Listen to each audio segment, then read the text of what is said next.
Depois disso, Paulo saiu de Atenas e foi para Corinto.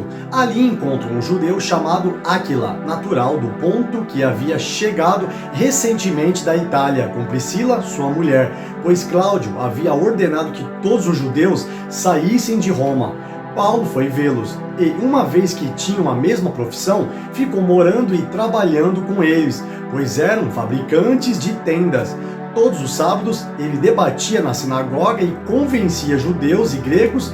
Depois que Silas e Timóteo chegaram da Macedônia, Paulo se dedicou exclusivamente à pregação, testemunhando aos judeus que Jesus era o Cristo. Opondo-se eles e lançando maldições, Paulo sacudiu a roupa e lhes disse: caia sobre a cabeça de vocês o seu próprio sangue, estou livre da minha responsabilidade, de agora em diante irei para os gentios. Então Paulo saiu da sinagoga e foi para a casa de Tício Justo, que era temente a Deus e que morava ao lado da sinagoga. Crispo, chefe da sinagoga, creu no Senhor, ele e toda a sua casa. E dos coríntios que o ouviam, muitos criam e eram batizados. Certa noite, o Senhor falou a Paulo em visão: não tenha medo, continue falando e não fique calado, pois estou com você e ninguém vai lhe fazer mal ou feri-lo, porque tenho muita gente nesta cidade. Assim, Paulo ficou ali durante 1 ano e meio ensinando-lhes a palavra de Deus. Sendo Galho procônsul da Acaia, os judeus fizeram em conjunto um levante contra Paulo e o levaram ao tribunal, fazendo a seguinte acusação: este homem está persuadindo o povo a adorar a Deus de maneira contrária à lei. Quando Paulo ia começar a falar, Galho disse aos judeus: se vocês judeus estivessem apresentando queixa de algum delito ou crime grave, seria razoável que eu os ouvisse. Mas, visto que se trata de uma questão de palavras e nomes de sua própria lei, resolvam o problema vocês mesmos, não serei juiz dessas coisas. E mandou expulsá-los do tribunal.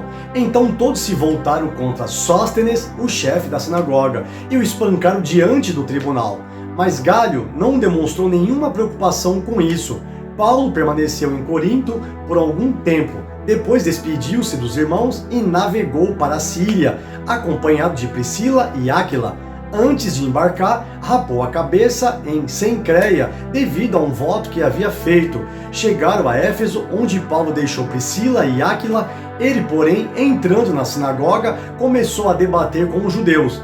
Pedindo eles que ficasse mais tempo, não cedeu. Mas, ao partir, prometeu: voltarei se for da vontade de Deus. Então, embarcando, partiu de Éfeso.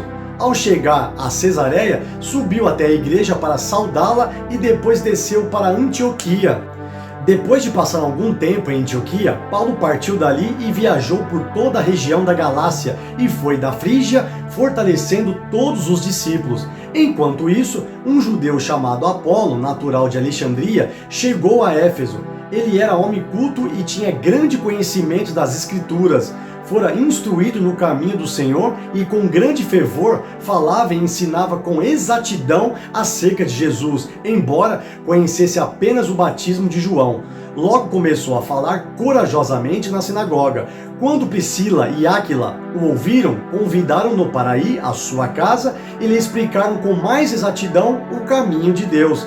Querendo ele ir para Acaia, os irmãos o encorajaram e escreveram aos discípulos que o recebessem. Ao chegar, ele auxiliou muitos que pela graça haviam crido, pois refutava vigorosamente os judeus em debate público, provando pelas Escrituras que Jesus é o Cristo.